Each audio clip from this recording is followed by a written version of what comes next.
आप भी ना सुनते ही नहीं हो। फिर से कोई नया स्टॉक ले लिया। पिछली बार भी तो नुकसान हुआ था। हाँ, मगर इस बार मैंने पूरा रिसर्च किया है। YouTube पर एनालिसिस देखा था और हाँ, ट्विटर से टिप भी मिली है। रिसर्च या टिप? कभी मुनाफा कभी नुकसान, और फिर कहते हो अब स्टॉक मार्केट मेरे बस की बात नहीं है।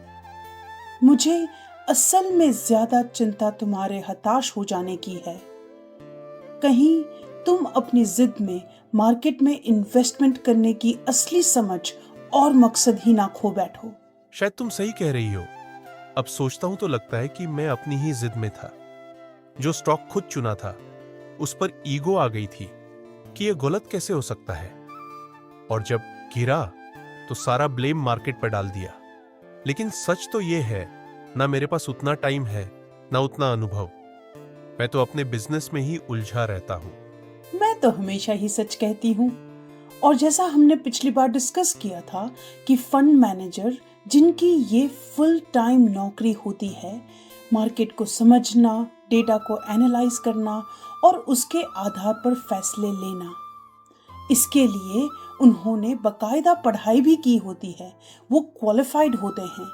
जैसे तुम्हें अपने कपड़ों के कारोबार की गहरी समझ है, वैसे ही उन्हें इन्वेस्टिंग की। तुम सही कह रही हो, और शायद सबसे जरूरी बात यही है कि वो मुझ जैसे लाखों इन्वेस्टर्स की तरह इमोशंस से नहीं, सोच समझ के साथ फैसले लेते हैं। ना वो टिप्स के पीछे भागते हैं और ना ही पैनिक में डिसीजंस लेते हैं।